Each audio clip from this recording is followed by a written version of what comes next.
না, এটা থেকে আমি কিছু অর্ডার করেছিলাম, সেগুলো ডেলিভারি চলে এসেছে। সবারই খুব খুশি হয় যে ডেলিভারি আসলে, আমারও হচ্ছে। শেয়ার করি যে কী কী আছে। অ্যাকচুয়ালি চুল পড়ার সমস্যা তো সবারই থাকে, আমার সেটা এত পরিমাণে, মানে ঘর ঝাড় দিলে, খাবার এগুলো তো ছেড়েই দাও, আমার হয় যে তুমি জল খাও, ওপর দিকে তাকাও, তাহলেও দেখতে পাবে চুল, মানে আমার এরকম অবস্থা।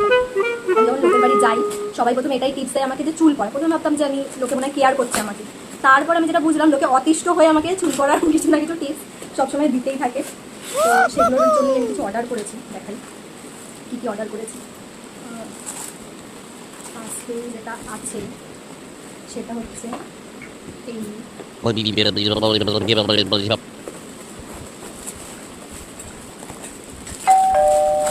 একটা ব্যাগ। মিনিমালিস্টের কিছু প্রোডাক্ট অর্ডার দিয়েছিলাম, তার জন্য ব্যাগটা আমাকে ফ্রি দিয়েছে। এত সুন্দর ব্যাগটা আমি ভাবিনি সত্যি, খুব সুন্দর কিন্তু ব্যাগটা ইউজ করা যাবে।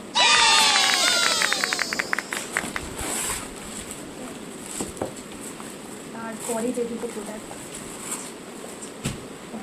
ফার্স্টেই যেটা আছে এই মিনিমালিস্টের repair complex malic bond serum, এটা আমি কেন অর্ডার করেছি বলছি। প্রথমে আমার প্রচণ্ড চুল উঠতো, তো আমি ভাবতাম হেয়ার ফল হচ্ছে, আমি যা পারতাম স্কাল্পে দিয়ে দিতাম। তো একবার একটা ট্রিটমেন্ট করাতে গেছিলাম, মানে হেয়ার স্পা আর কি। তো সেই হেয়ার এক্সপার্ট আমাকে সাজেস্ট করলো যে তোমার কিন্তু হেয়ার ফল হচ্ছে না, হেয়ারটা ব্রেকেজ হয়ে যাচ্ছে, মানে মাঝখান থেকে ভেঙে যাচ্ছে। তো তারপর থেকে আমি ওটাই ফোকাস করেছি। তো এটা তো ক্লেম করছে যে হেয়ার বন্ডটাকে স্ট্রং করবে, জানি না কেমন হবে। এটা আমার সেকেন্ড প্রোডাক্ট। অ্যাকচুয়ালি এর আগে আমি একটা সিরাম ইউজ করেছি। তো চুলের ক্ষেত্রে কি হয়, প্রথমেই মানে রাতারাতি তো কোনো কিছু আমূল পরিবর্তন ঘটিয়ে দেয় না, টাইম দিতে হবে। তো এই আর কি টাইম দিচ্ছি, জানি না কী হবে, হোপ ফর গুড। নেক্সট যেটা আমি অর্ডার করেছিলাম ওই সেম রিপেয়ার কমপ্লেক্সেরই শ্যাম্পু, এটাও ক্লেম করে যে হেয়ার ব্রেকেজটাকে রিডিউস করবে। কোনো প্রোডাক্টে আমরা বলতে পারি না যে 100% ঠিক হয়ে যাবে, বিশেষ করে চুলের ক্ষেত্রে। যেটা ক্লেম করছে রিডিউস করছে, রিপেয়ার করবে, প্রিভেন্ট করবে। এটা শ্যাম্পু, এটা অর্ডার করেছি বলে আমাকে একটা সুন্দর গিফট দিয়েছে, মানে এটার সাথেই, সেটা হচ্ছে হাইড্রেটিং ফ্যাক্টর, এটা ফ্রি দিয়েছে। মানে এটা কিনেছি বলে আমাকে এটা ফ্রি দিয়েছে। এটাও মিনিমালিস্টের হাইড্রেটিং ফ্যাক্টর হেয়ার শ্যাম্পু। আমি এটা ফার্স্ট টাইম ইউজ করবো, হোপ ফর গুড, জানি না কেমন হবে। আর যেগুলো অর্ডার করেছি দেখা,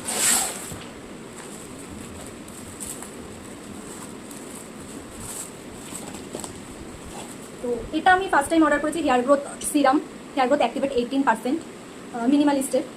এটা অর্ডার করার পর আমি একটা জিনিস আর কি রিসার্চ করে দেখেছি যে এই প্রোডাক্টগুলোর ক্ষেত্রে কী হয়, শেডিং ফেস হয়। মানে আমাদের যে ফলিকলস, এই চুলগুলো ধরুন 2 দিন বা 3 দিন বাদে বা কিছুদিনের মধ্যে পড়ে যাবে, সেগুলোকে ওরা আগে থেকেই ফেলে দেয়, ফেলে দিয়ে ওই ফলিকলস দিয়ে নতুনভাবে চুল ওঠে, মানে শেডিং ফেসটা হয়। মানে প্রথম কিছুদিন হতে চুল উঠবে, মানে যেরকম ইউজুয়ালি ওঠে তার থেকে খানিকটা বেশি। তো জানি না আমার ক্ষেত্রে চুল ওঠার পর আবার চুল গজাবে, তো এটা আমার একটা ভয় শেডিং ফেস নিয়ে, হোপ ফর গুড। কিন্তু আমার যা চুল ওঠে, আমার এই রিস্কটা না নিলে আর চলছিল না। আর আমি একটা জন্য সিরাম অর্ডার করেছি 10% ভিটামিন সি।